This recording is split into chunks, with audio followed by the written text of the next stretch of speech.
Boy, this politics is stressful right now, isn't it? We're not going to talk about politics on today's video.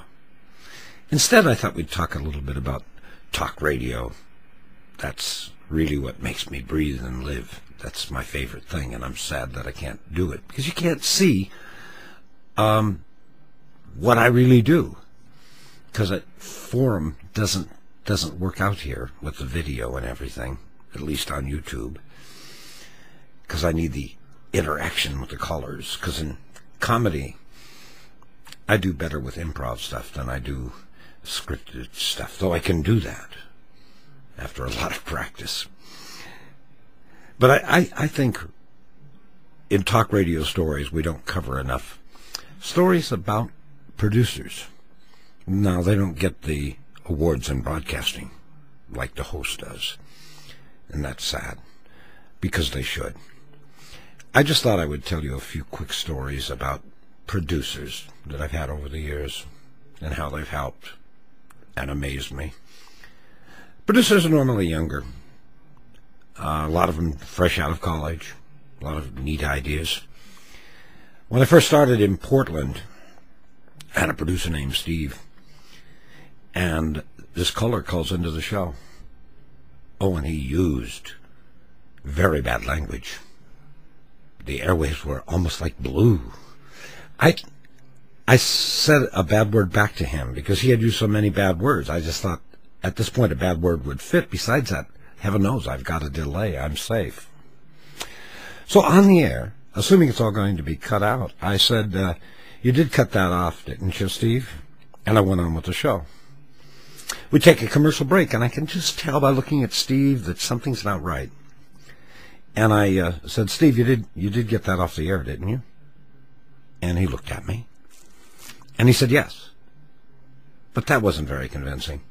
So I said, Steve, what exactly did you get off the air? He said, that part where you said you got this off the air. Scary stuff. A lot of scary stuff today. Then, in Seattle, one of the more astute producers was a young man named Ben.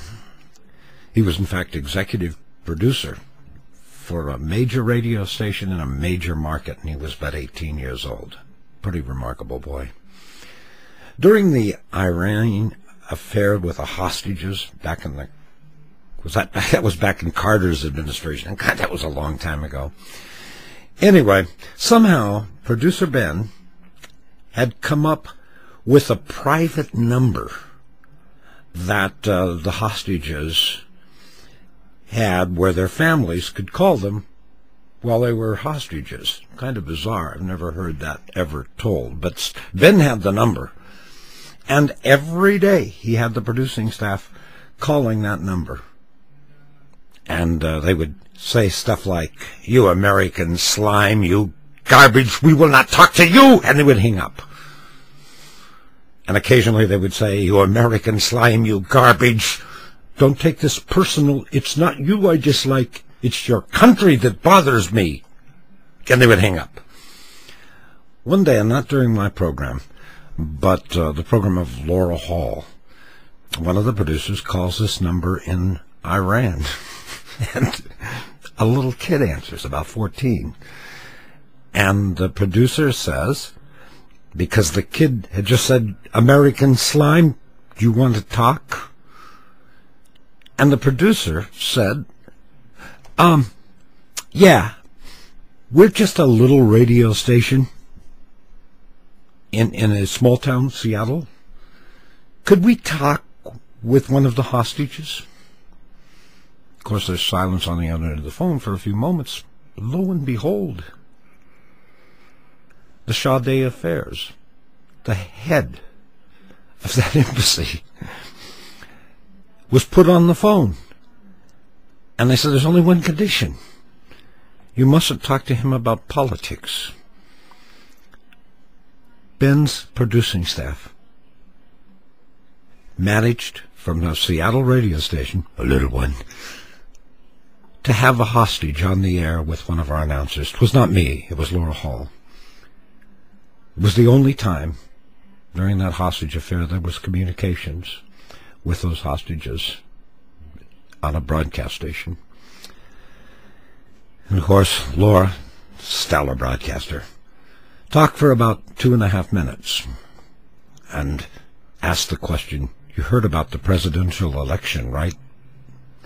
And the connection was terminated.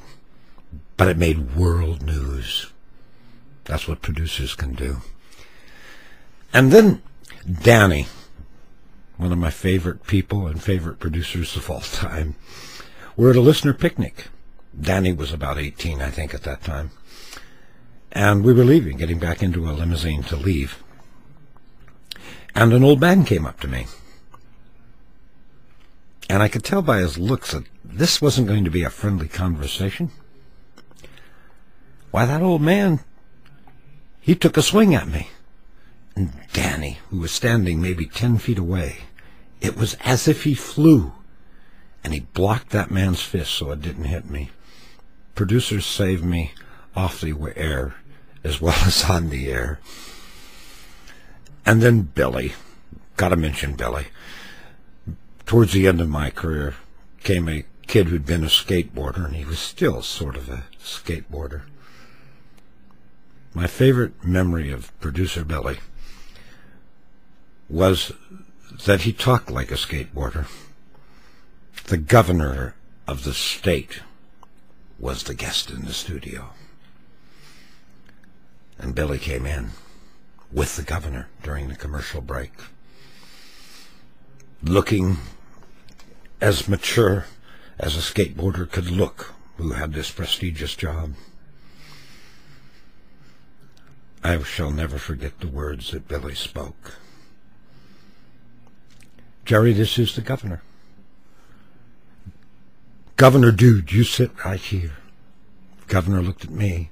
I looked at the governor. We both smiled.